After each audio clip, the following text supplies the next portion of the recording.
Hi, this is Robert O'Reilly. My name is Gowron.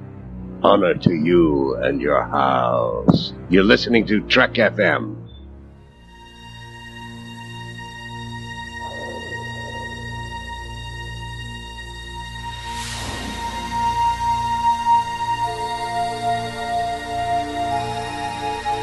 Earl Grey hot.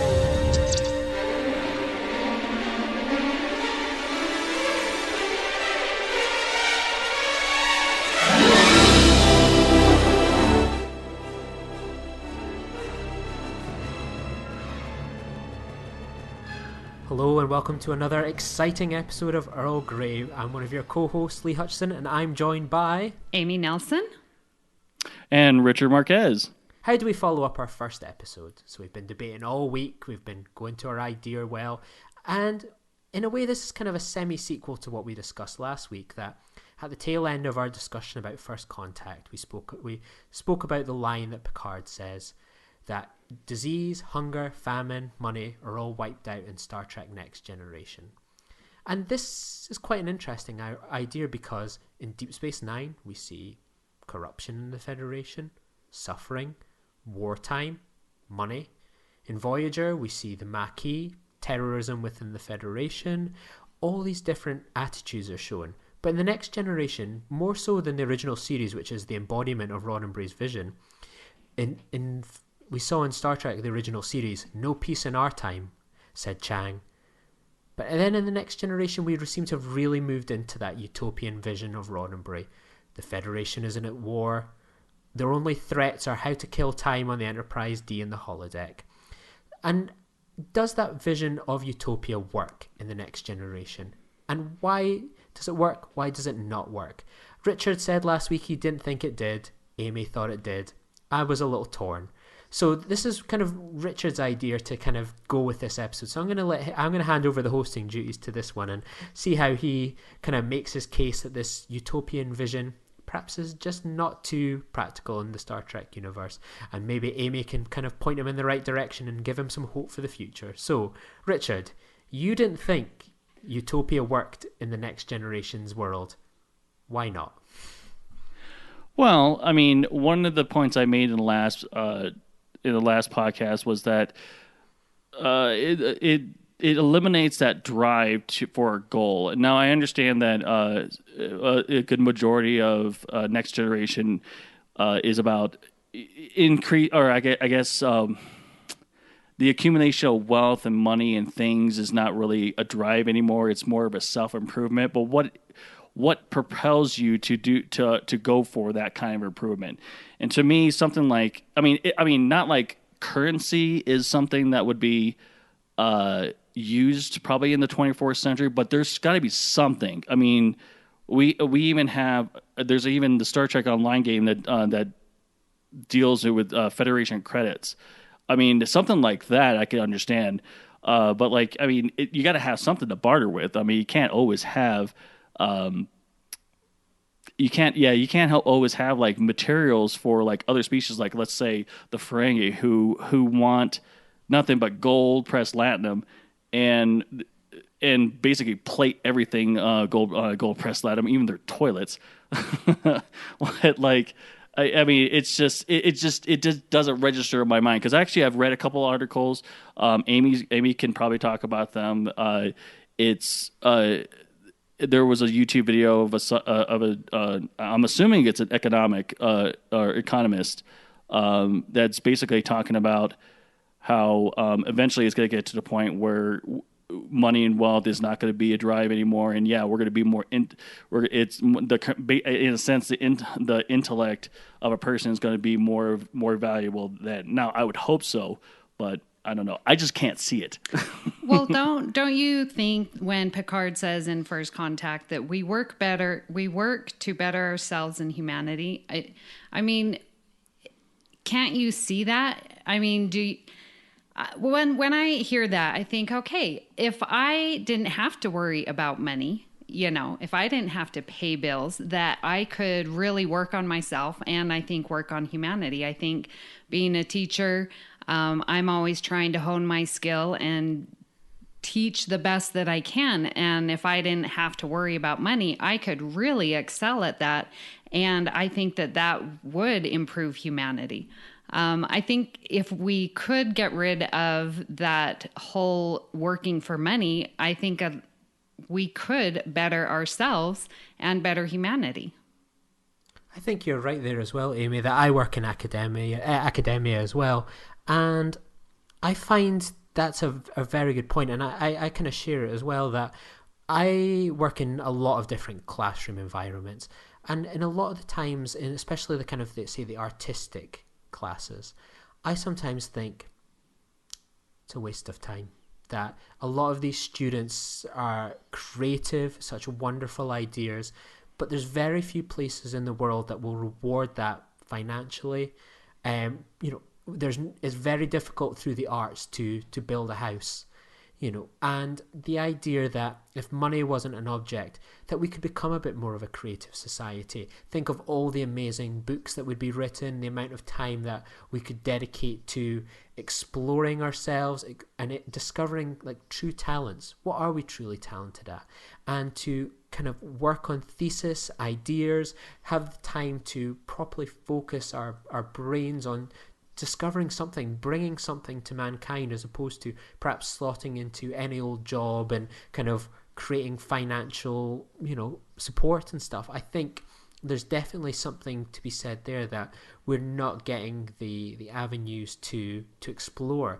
And in Star Trek, I see that as different, that the crew have time to pursue challenges in science, art. Look at Data, for example. Data can learn to play the violin. Data can explore scientific discoveries. That's something that's missing now. It's one or the other, and one of them is, the world has heavily leaned against. So, and I understand. I understand where you guys are coming from, and that's great from an educational standpoint, because you have achievements such as artwork, books, or even or whatever kind of piece of academia or whatever you're working on. But for me, I'm I'm actually outside of education, and I am basically what you could call me is I'm a workhorse. And one of the things that really drives my industry is that we're based on claims on how much we do. And now, granted, I don't get paid by the claim or anything like that, because I'd probably be a millionaire by now. But it's just, I mean, maybe in the future, if the advancement of robotics actually increases and actually helps us out and gets rid of those, in a sense, manual labor and also dangerous jobs, especially building starships. I can only imagine what it'd be like to build a starship in outer space, on how dangerous that would be, and how long it would take for, let's say, 1,000 humans in spacesuits who have to, constantly refill on air. But regardless, and I'm going off track there. But I'm just saying, that's what I don't understand about the whole utopia thing, and why it doesn't make sense to me, is that you have those people who are going to work for those officers that we always see on TNG, who, yes, they're intellectual. I'm not saying that if you're just creating art and creating books, it doesn't make you a hard worker. But to me, in order to create that work ethic, that commitment to actually move towards a good work ethic, you need to put some time into, I don't know, work. Yeah. I don't know. Yeah, I think you bring up a good point, and one that I've thought about this week is, we look at the Enterprise and her crew, and we're basically seeing the 1%. And in fact, it's the top 1%, right? Because being posted on the Enterprise is the place to be. And, we've been talking about, how, we would enjoy bettering ourselves. But is that true for the other 99% of humanity? I mean, do you know people who, I have someone in my own family who just chooses not to work, and I don't understand why. They are physically able to, they're mentally able to, and they just choose not to. And I that makes me think about, well, would humanity, if there was no money, actually take advantage of it and better themselves? What do you think?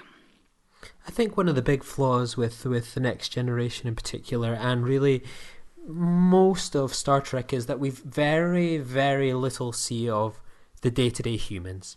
Like, in terms of what we've seen on Earth, we've seen someone on a vineyard, we've seen people at Starfleet headquarters, we've seen someone have a restaurant in New Orleans. We've seen so little of Earth. How does Earth run? What do people do on Earth that aren't employed by Starfleet, the Federation? What do they do? Who runs the local corner shop? Who, is the barista? A lot of these things aren't really clear, and it's amazing to think over the 50 years that Star Trek's been on the go, how this huge portion of our world, we have no idea what it does. We've seen the barflies in Star Trek First Contact, but what do those folk do in the 24th century? And that's something that I think the Star Trek vision, as you say, it focuses largely on the 1%, that our idea of the future is tailored through what these people do, not really what the rest of the world is. It's like if today there was a, Star Trek 2016, and they just focused on the people at NASA, and every so often we'd maybe see someone off base.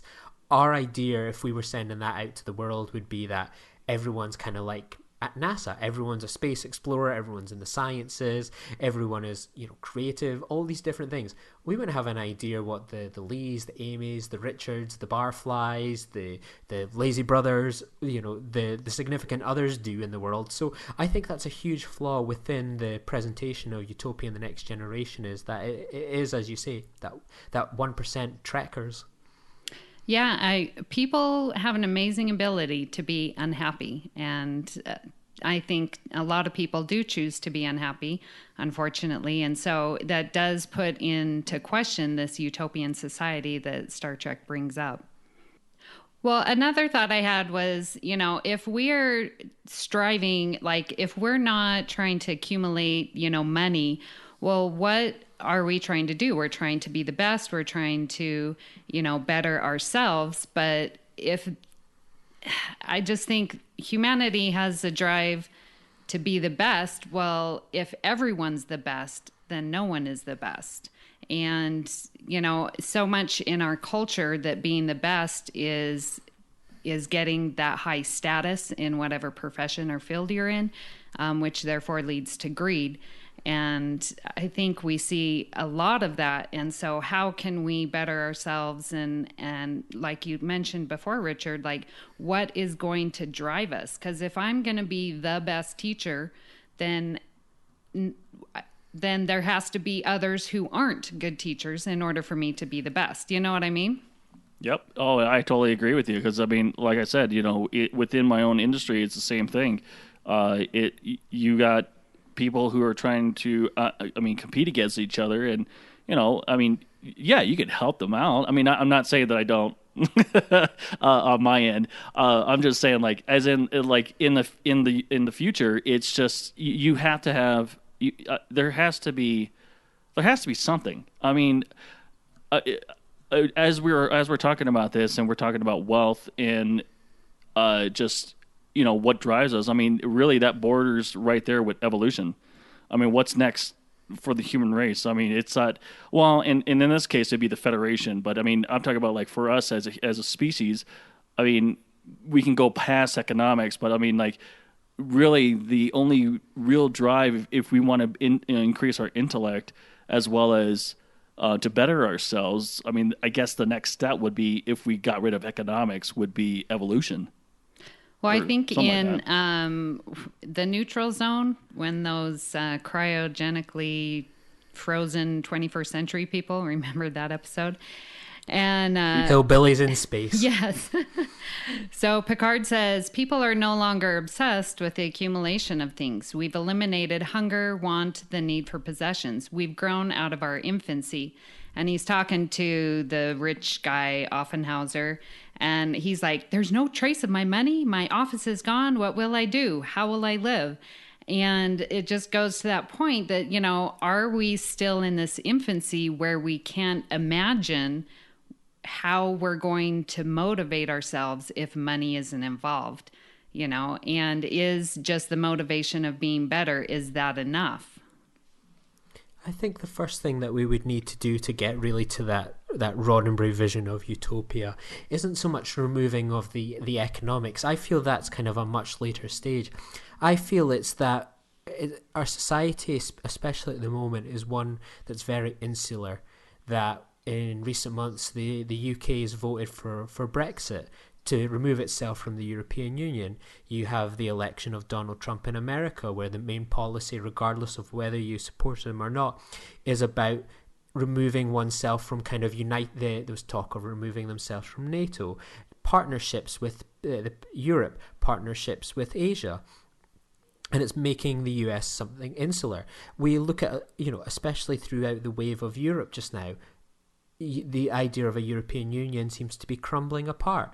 That kind of goes against where we expect to get to in Earth, where we all come together and we have, the Federation President, all these sorts of things that, in terms of, it's removing the idea that I'm a British citizen, you're an American citizen, there's Canadian citizens, South American citizens, and instead getting to a stage where we are almost define ourselves as citizens of Earth.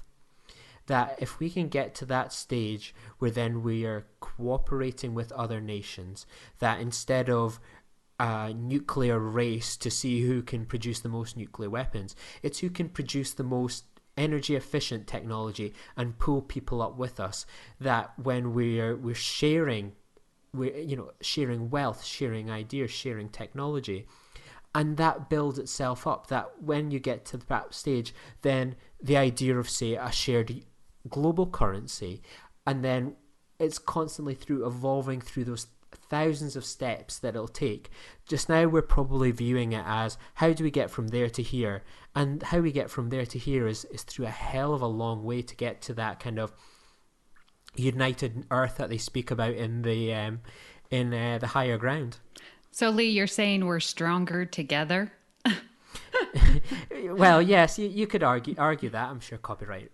But for me, that, you know, I watched kind of Star Trek and everything, and I see that kind of that united federation of planets, and I always think that utopia, and it's more so kind of shown in Deep Space Nine, is that we see it in the next generation.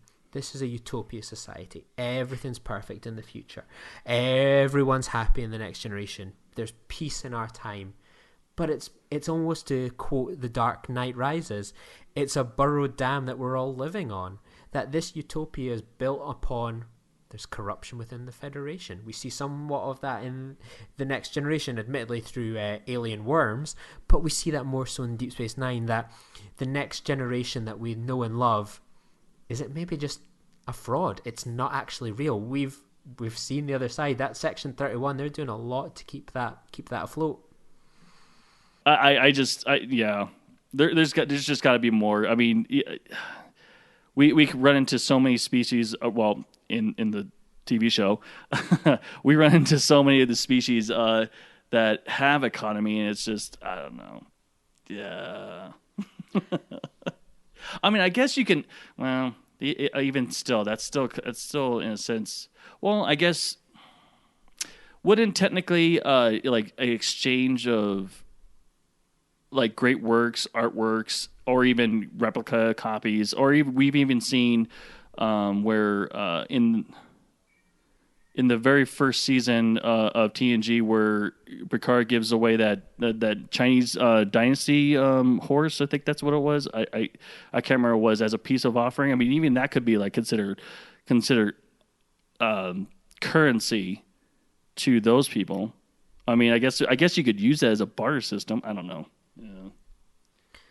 I think, yeah, you definitely make a good point that there would be a barter system in a way, but I definitely agree that the idea that they present in Star Trek in particular is that, yeah, you can say in Star Trek The Next Generation is that, well, we've eliminated money, but there's not, like, and it is so often the case in Star Trek, it contradicts with what we actually see elsewhere, what we see on Deep Space Nine, what we see perhaps when Harry Kim, do you want to buy something for your mummy to send back to Earth? That it doesn't kind of match up with what we see elsewhere. And, part of me is inclined to maybe believe that Picard's bragging about this future Federation, like, oh, well, we've wiped out disease, hunger, famine, we all get along.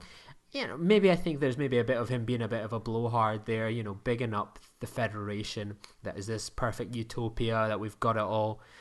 Maybe not so much. Maybe that kind of what is currency to someone like Lilly in that century, that currency is somewhat different in the future, that there must be some sort of kind of, financial, not necessarily financial, but some sort of credit system, something along those lines where, you work in Starfleet, you get built up certain credits that you can exchange at other planets, you can exchange for all these different things. Maybe it's not so much financial, but it's more of a rewards currency, which I suppose currency is in its first place. But it's probably something I would need to kind of develop within my head. But I hopefully people get what I'm kind of implying. How do you see the future of economics, Amy? Well, I think I was reading the articles, and it was talking about how we are approaching this post-scarcity world. And, that sort of goes to, getting rid of hunger and disease and stuff. And if we can do that, and it was saying there's only, our economics are 30% goods and 70% services. And if we can get to that point of replicators, that's going to eliminate the need of goods. But still, that's not eliminating the need for services, And there are, on the Babel conference, Ron Saarna was talking about, well, can you really eliminate those services? And you see so many jobs, I guess, I don't know, in Star Trek you would call them, like miners or, people doing the not so status driven careers, picking up trash or whatever, that are they doing it because they have this love of mining dilithium or whatever, or picking up and getting rid of the trash? I mean, it's all fine and dandy to say, yeah, you're in education, you're a doctor, and those that are progressing humanity. But that's only a few of the things that really need to be done. And so how do the other careers, I mean, are you going to be the best in that career? And is that what you really want to do? What do you think? Yeah, I think you definitely make a good point there. That my interpretation, as I say, kind of pulling on from the thread I was kind of thinking in my head, that I think that you work in, say, Starfleet, for example, you see it perhaps in Star Trek 09, for example, enlist in Starfleet, that if you enlist and work in Starfleet, that you're on some sort of kind of credit system, that, the missions you go on, the years in deep space that you accumulate, you build up so much credit, and that all these different things you can get through, which, as I say, it still sounds like a kind of form of currency, but perhaps it's something that you can kind of trade in, whether it's that you get kind of leave paid for by the Federation, classes, homes, all these different things. Essentially, you work on a starship, that's your home for perhaps a 5-year spell, deep space, 10, 15 years, that it's maybe similar to the army in a way. You go out into space, you're going off to perhaps better yourself, learn more, and that Starfleet covers the living costs of that, for example. Whereas back on Earth, there's still a kind of financial credit system that the people that are kind of just the down and outs, for example, that maybe are just taking kind of low end jobs, people that want to do service jobs, people that want to, a mining kind of station is perhaps based on their planet. All these different things that they are more on a financial credit system, financial incentives, and that Starfleet is more on kind of a credit for success, reward, and that's rewarded perhaps in kind of other ways. See, and unfortunately, that still doesn't get rid of the economics piece of TNG. I mean, I'm not discounting anything you've said. I'm just saying, like, thinking about, like, I mean, yeah, that's great. You get all these achievements and everything, but like Amy has said, there are some people out there that abuse the system in a sense when it comes to, like, I don't know, let's say food stamps or something like that, or even free services that are mentioned by the government or that are given by the government, so long as you meet this standard. Well, if you don't go past that standard, you're always going to get that free stuff. So in a sense, you're milking the system.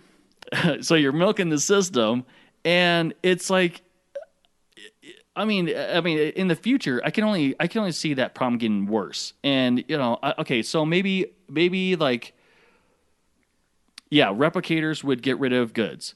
Services, we can do holograms. But then again, as we found, well, I don't know if we should be dipping into Voyager, but obviously we found out that holograms finally get the right, and then what happens then? They stop working, and then what? Now robotics, and then they get intelligent with AI, and all of a sudden now they have rights as well. It's just, I mean, it's one problem after another. I mean, I guess I don't. I mean, well, Richard, you bring up a really good point. I mean, because in Measure of a Man, that is the point. Here is this machine, Data, and does he have rights? And, he's providing this service. And as was mentioned, we could have a Data on every starship, and he could do all the dangerous missions. And then you talk to Guinan and her point of view as well. He does do a service, but is that slavery? And so, yeah, how are you going to cover all these service jobs if no one's wanting to do them because they're trying to better themselves? One thing that's going to be quite interesting kind of in this view of the Federation future isn't Next Generation going to have a similar problem to what we've got just now, that we see that there's a lot of problems that in, say, 40 years ago, that people were employed in, building things, creating things, that British society in the north, the American Rust Belt, were making cars, iron, coal, all these things. 40 years later, a lot of that's replaced by robotics, and that's something that's always going to continue. That a lot of the jobs that were keeping people kind of employed, giving people a decent wage, are going to be replaced by robots, and that's going to be something that's going to become more of an issue, especially in Star Trek. That we'll reach a stage where robotics can take over construction of a starship. Why do we need someone that's skilled to do that when we probably could get a robot to do it? That doesn't seem too unlikely in a Federation future. So where do these people go? If you've got a society that's built where there's a lot of robots, the robots and some skilled people help build the starships, and the starships are going to be filled with the kind of this 1%. Where did the people go that perhaps in the Star Trek 09 period, the original series version, the era, would have built the starships? Where do these people go? What do they do? And that causes an issue. How can you have we see it now that you can have progress in terms of robotics and science and kind of improving upon construction, but if you can't give people happiness, a job, and a place in the world, those people become disgruntled. And we see it in the UK, and we see it in America, that the backlash from that is very harsh. What's to say something like that wouldn't happen in a Star Trek Next Generation world? And I think something then that kind of once again proves that the utopia vision in Next Generation is a bit of a lie, that we're seeing this 1%. Where's the Rust Belters? Where's the people that worked in the Starfleet factories? Where do they go? What do they do? Are they happy? I don't know. Right. And yeah, exactly. I mean, and not everyone I'm not poking fun at education whatsoever, but I'm just saying, like, not everyone can be a poet or a writer or an artist of any kind. And, you know, you got those people that are, you know, built for, I don't want to say manual labor. That's not the correct term. Skilled labor. Thank you. There are those people that are, you know, built for skilled labor. And I mean, for me, I know that's the truth. I mean, I'm a skilled laborer, that's for sure. I ain't no artist. You know, yeah, okay, I play video games too, but I mean, I'm sure that's not going to be something that could, well, maybe a robotic driver or something like that. I don't know. Maybe that could be mine. That would be my job in the future. Well, Lee, when you were talking, it reminded me, like, how, you know, yeah, if we are robotics are going to not take over, but, you know, slowly replace some things that was used to be done by humans, you know, and I just think, can we get society on board with this future? And it popped into my mind, like, when cameras came up at the intersections, or the speeding cameras, you know, that clock you and then give you a ticket, and just the backlash of people, well, they can't do that, you know? And I'm like, well, why? Why would we want to put a person doing that job when it could so easily be done, you know, by a machine? But you still get that backlash of society not wanting that progression. And I find it interesting if we could, you know, get a theme and a one set mind of that this is going to go for the betterment of humanity. You know, can we all get there together? And I think no, sometimes, because you look at population, and as a math teacher, whenever I think of large groups of people, the normal curve pops into my mind. And, you know, we talked about earlier, you're going to have those people who aren't wanting to better themselves, and those would be your outskirts. And then you have the majority of people under the bell curve, but you're always going to have those, you know, far left and far right people who are going to be your overachievers or your underachievers. And how can we move them to this utopian society and ideal? And I think one thing that's would be very interesting as well is that kind of what's classed just now as kind of intellectual elitism, that you're interested in science, you're interested in kind of the way the world works, kind of looking towards the future. And that's something that's perhaps looked upon negatively these days, that whereas before something like that would carry a lot of weight, there seems to be a real kind of anti-intellectualism that we see in our current society. In the Federation future, we see it through the kind of the 1%, as you say, and that's not so much an issue. No one ever puts down LaForge, O'Brien, all these different characters for, you know, embracing their intellect. And I think that's one thing that the Starfleet kind of vision paints so well, is that, you know, science is rewarded. We've seen it kind of largely through history. You look back at the people that were burned on the cross were people that said the world was round. That we see it nowadays, that, you know, we have scientists claim global warming, you know, is one of the biggest issues of our time, and they're dismissed. That in this Star Trek Next Generation future, those scientists are the pillars of society, not the politicians, not the lawyers. It's the scientists.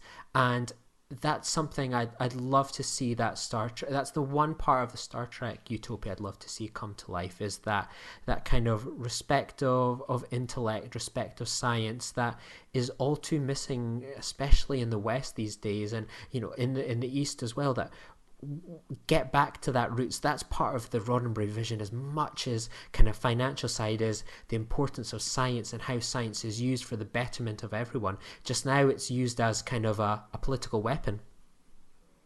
Agreed. I think, yeah, we could definitely unite and come together and help build this utopian society if we are willing to cultivate, you know, talent and intellect. That's a very good point. I agree 100%.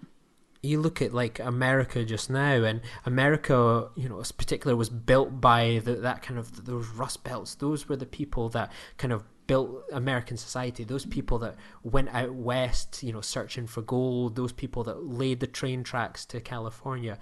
It was the manual laborers that built the spine of America, and that was people from all around the world that came and built the American railroad system. All these different things. In the Star Trek vision of the future, it's largely the scientists that have done it, the scientists that have pushed warp travel, the scientists that have pushed traveling through the stars, the scientists that have pushed creating all these amazing technologies.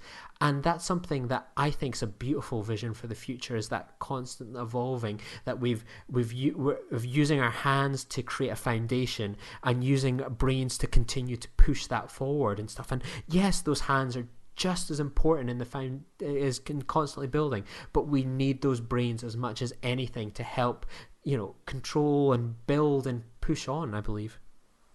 Right. No, I totally agree. And you know, when I think of the utopia future, I mean, I don't think of it without any kind of economics or any money. I mean, proper compensation between I guess employer employee, or if that's what you want, or even coworkers, or you know, even healthy competition between, I don't know, companies or even groups or something like that. It's just, I mean, that's how I see the future, or at least the 24th century, because I can't believe I just can't see it without something compensating the worker, because it just didn't feel like that when you're watching TNG. Yeah, you see that, you see something like that in DS9, and well, you really don't see it in Voyager because it's basically a copy of TNG in outer space, or Lost in Space.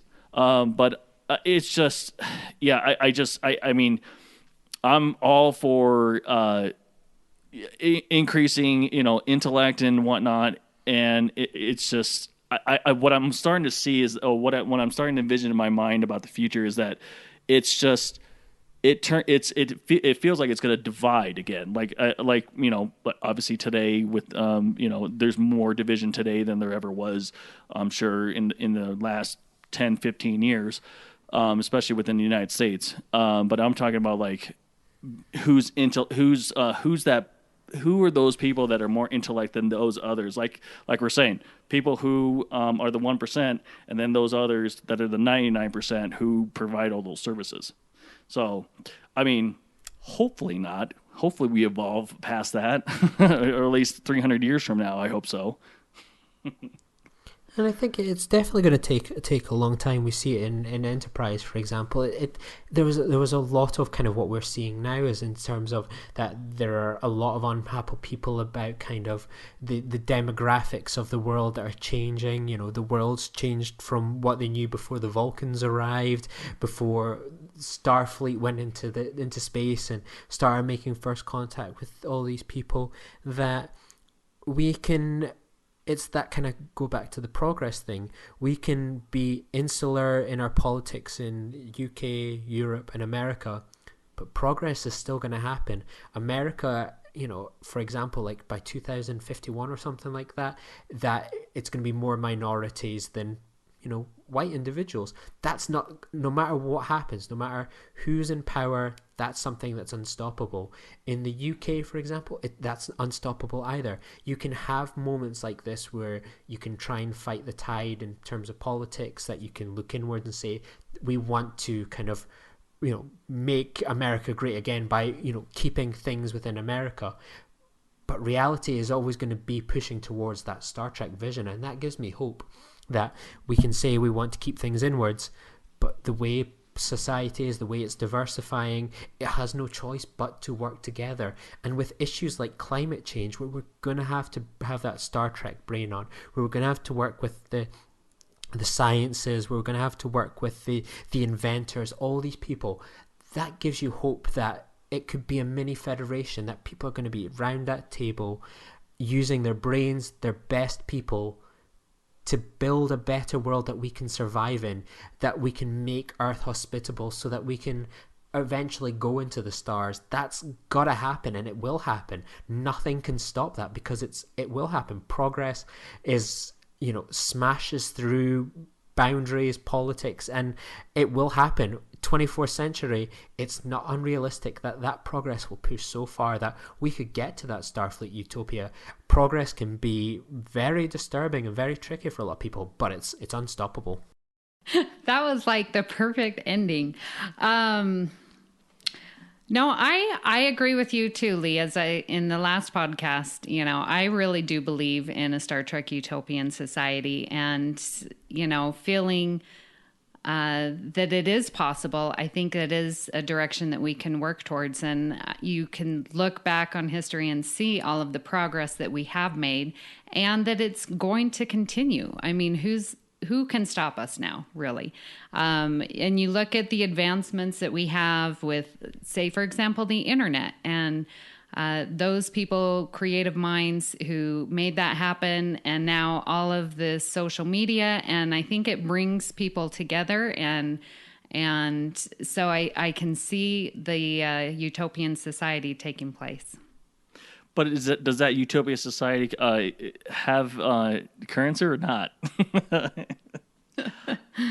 Well, I think we can get to a place, and like we've said, you do need some type of bartering. So I think that may always, but are we just still too close-minded to see something beyond money?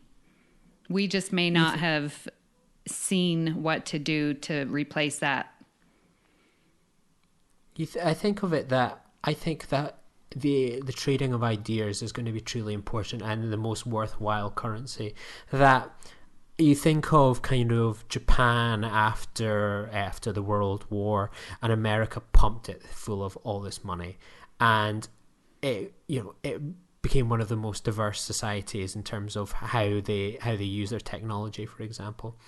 And that's kind of gone back into the world with the sharing of technologies and more so the selling of technologies.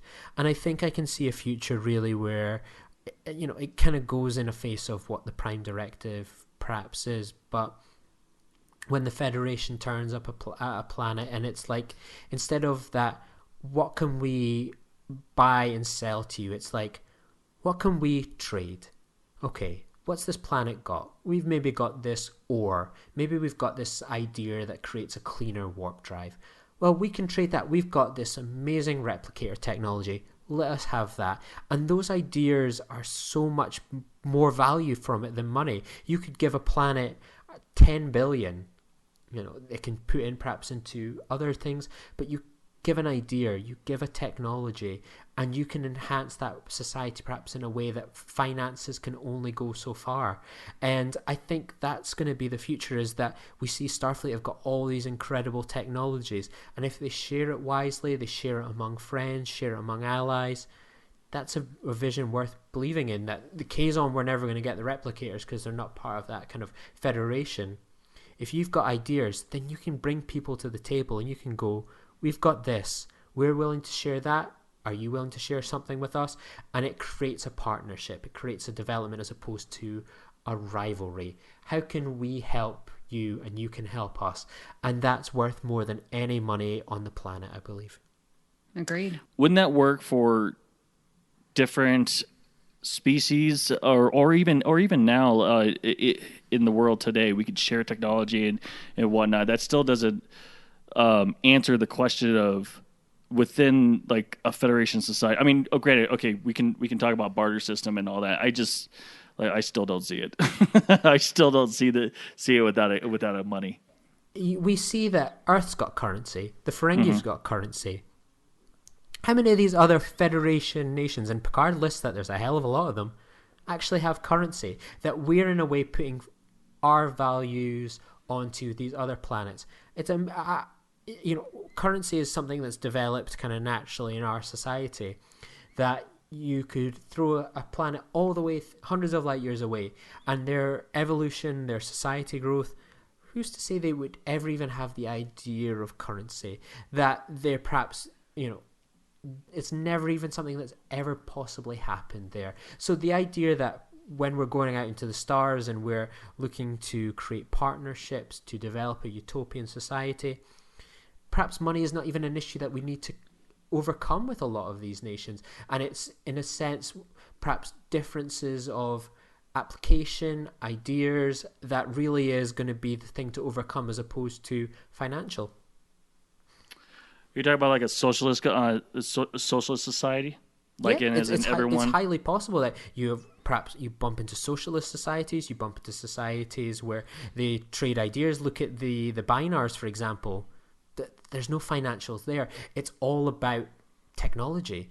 That the idea that I think we're looking at, kind of how do we get to the utopian idea of the Federation, is perhaps a lot of these nations, well, perhaps a lot of these planets that we're interacting with, money is not the issue. It's just something that we need to overcome ourselves.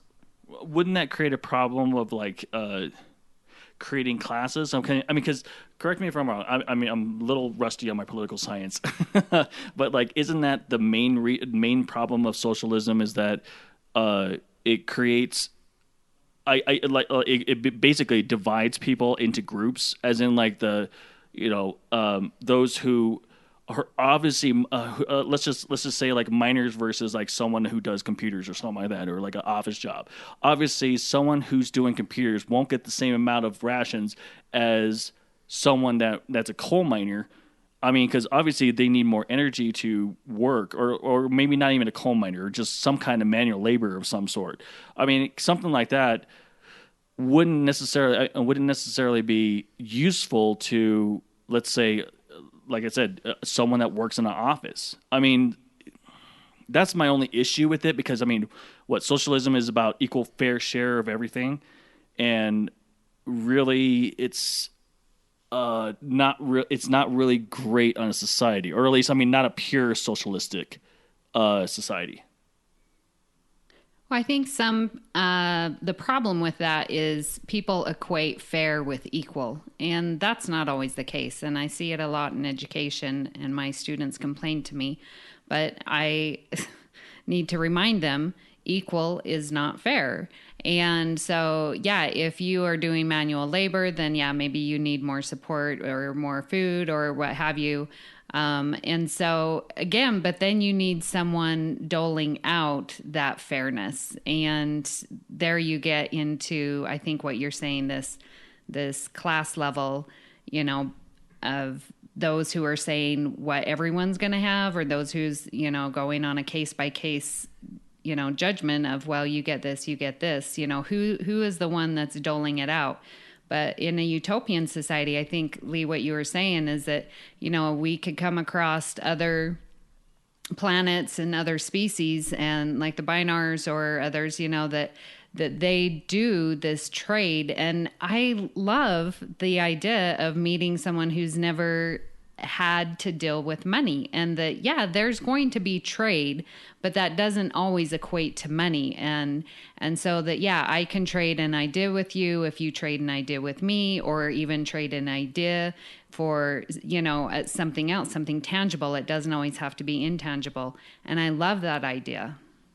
Perhaps what we've really discovered here today, kind of starting to wrap things up, is that the utopian society is perhaps the Federation, how the Federation deals with things, how the Federation deals with economics, how the Federation deals with ideas, the trading of ideas, the importing.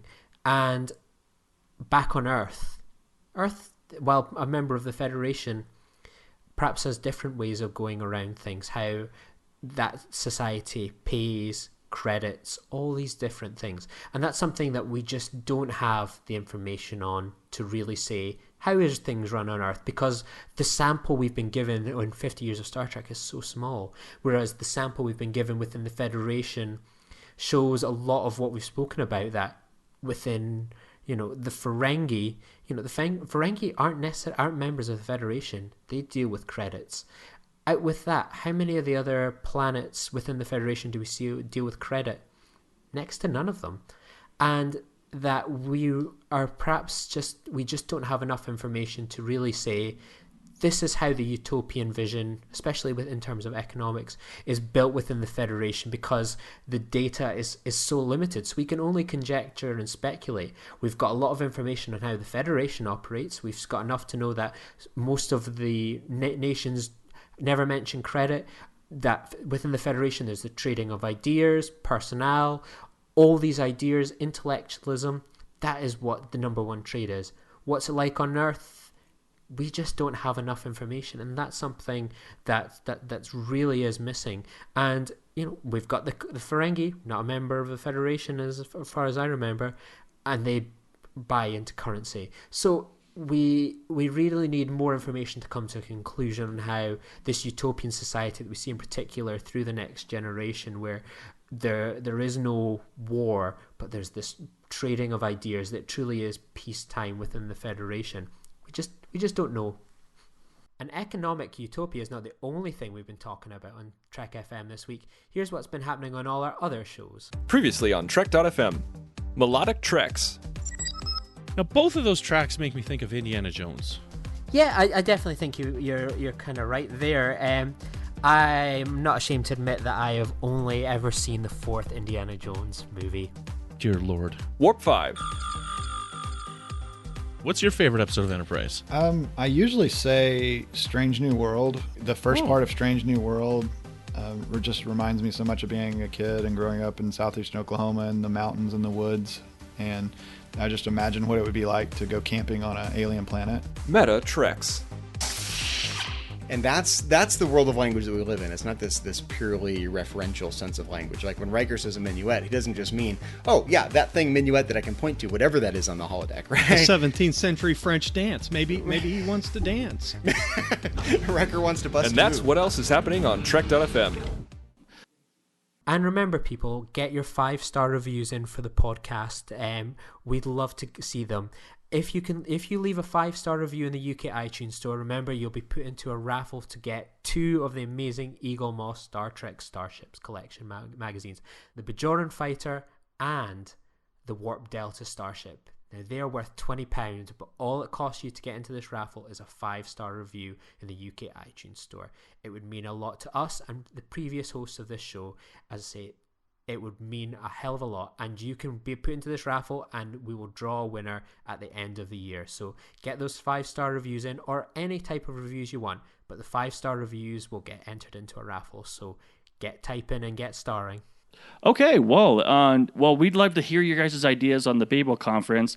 Tell us about your ideas on what you would see the Utopia society of the future, with or without currency or whatnot. But we would love to hear your guys' ideas. You can listen to every show on the network at Trek.fm with links for iTunes, streaming services, and a direct download link. This episode of Earl Grey is brought to you by Audible.com, offering more than 150,000 titles for iPhone, iPod, iPad, Kindle, Android, Windows Phone, plus Mac or PC. To get a free audiobook of your choice, visit audibletrial.com/TrekFM. Thank you, Audible, for supporting Earl Grey and Trek FM. If you are a weekly listener and would like to directly help Earl Grey, please consider becoming a patron of Trek FM. At patreon.com/TrekFM, you can choose a pledge level and receive rewards for becoming a Trek FM patron. You will be inside the observation lounge of our network, able to participate in our monthly patron roundtable podcasts and supporting the production of all our great content.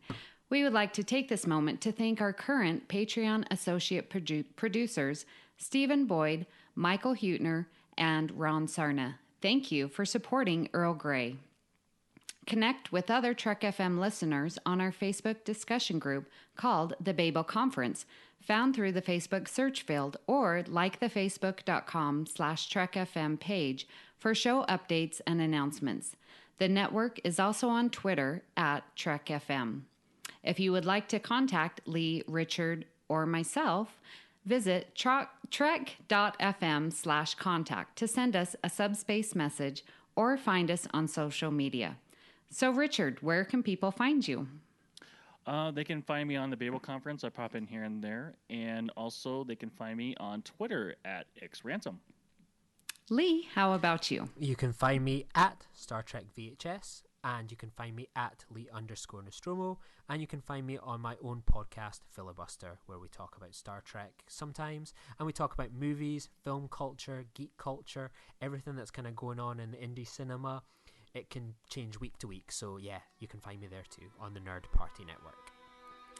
And you can find me on Twitter at Miss Amy Nelson, but mostly on the Babel Conference, as I mentioned before. Well, join us next time for another cup of Earl Grey. Good tea, nice house. Great joy and gratitude. Engage.